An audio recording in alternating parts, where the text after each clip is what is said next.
Hi, welcome back. In this class, we'll continue with some more operations on series objects.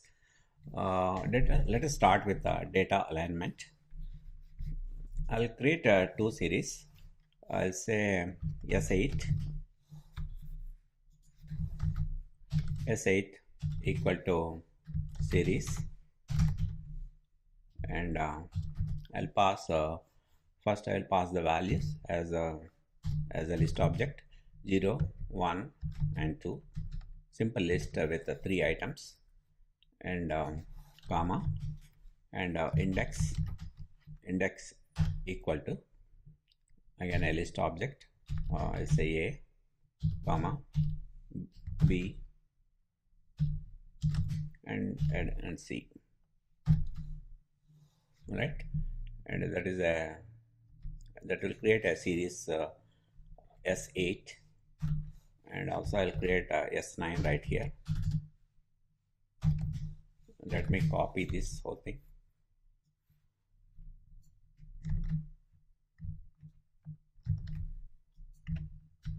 I'll copy this, and also I'll add the list. I'll say 3, 4, 5, and 6, and here the indexes will be A, B, C, and I need one more index, D. All right, two series we are creating, S8 and S9. Let me execute this. So what is S8 now? That is S8, and this is S9. Okay, and if you add these two, S8 and S9, we have to see how the data will be aligned. See, when you add these two are A's are added together, we got 3, and B's, index B's are added 1 and 5, 1 and 4 we got 5, and 2 and 5 we got 7, and because there is no D in S8, we got as it ignored the D in S9, and we got an keyword. And also we can say change S8 equal to, because S8 and S9 are not modified, right? We can say S8 is equal to S8 plus S9, and if I execute this one, see my S8, that will get changed with this. It becomes S8 plus S9. And let us see one more next, the sorting and what is the rank. I'll create an index. I'll write a small code here to create a series. Index, I'll say I'm creating the indexes. I'll say A, B, C, D, E, F, G, H, and I and J. A string with A to J with spaces. On this is a string object. On this I will use a split. Split will create a list object. It will create a list object here into int, and if I execute this, let me show what I get. It's a list object with I can use these as indexes. All right, okay. Then let me create a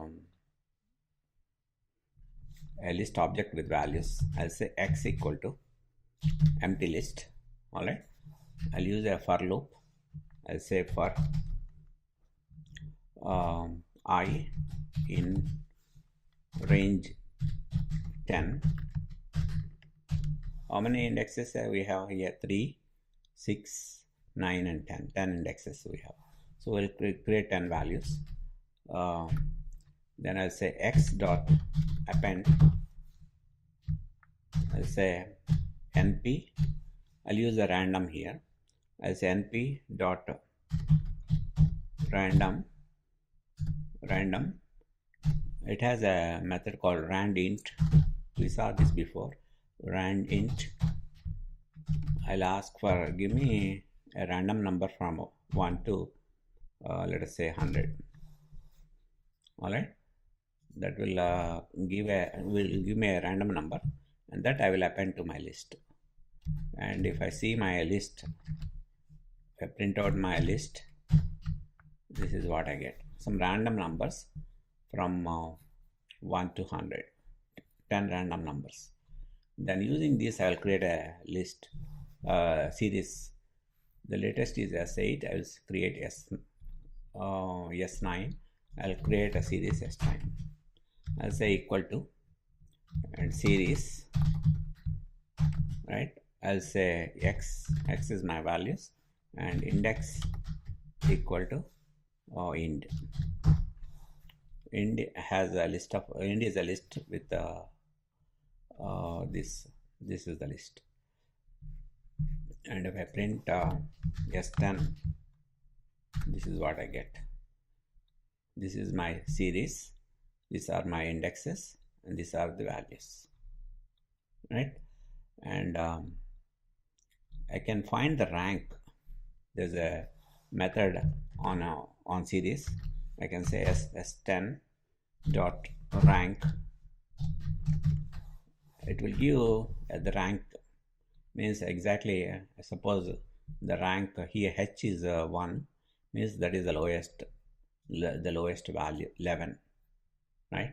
The highest is E. E means the value of E is 97. That is the highest in this series. So by using this rank method, we can find exactly how they are ranked. And also there's a method called sort. We can sort the series. I can say S10 dot sort, and if I print S10, when you sort it, it will also save it to S10. That you have to remember. But most of the operations, they don't do that. But sorting, when you sort it, it will automatically update the series. The series is updated, everything is sorted now. See, when I printed S10, see the numbers are sorted. And if you see the rank now, S10 dot rank, it will be sorted too. The numbers this is also sorted because our sequence, this is our series now. The series is and the indexes are all jumbled up. Earlier it was in sequence, but now it's all changed. This is S10 is this is all changed now, but the values are sorted. All right, that's all about rank and sort. Let us see something about missing data. Okay, I'll create one more series, S11. I'll say series, and I'll give values let us say 100, 200, and also I want to keep one as null. I can say np dot nan, that will put nan, and I'll have one more 400. And if I see S11, that is my series, one value as a null, not a number, nan. Then I can say S. We saw this method before. If I say is null, if I execute is null on my series, this is what I get. I get a boolean values. It says these are all false, but only this is true because this is null. Okay, and also there's something called I can drop null. I can say I'll create I'll set S12 equal to S11 drop NA, I can say that if I do that and I print out as 12, that null value will be dropped. This value, this item on the series will be dropped. So this is my new series S12. And finally, let us see something called multi-level indexing.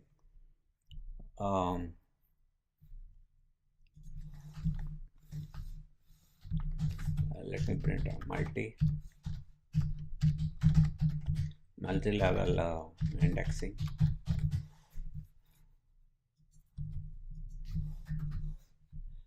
And I'll say I'll create index 1 equal to I'll create indexes 1 1 and 1 2 2 and 2. That is my level 1 index. And I'll create another index list as say int 2. Again, I'll use that split here. I say A, B, C, again A, B and C, and I'll split it. I'll split so that it will create a list of indexes. Then I'll create my range. I'll use maybe I'll use the same. I'll use this one.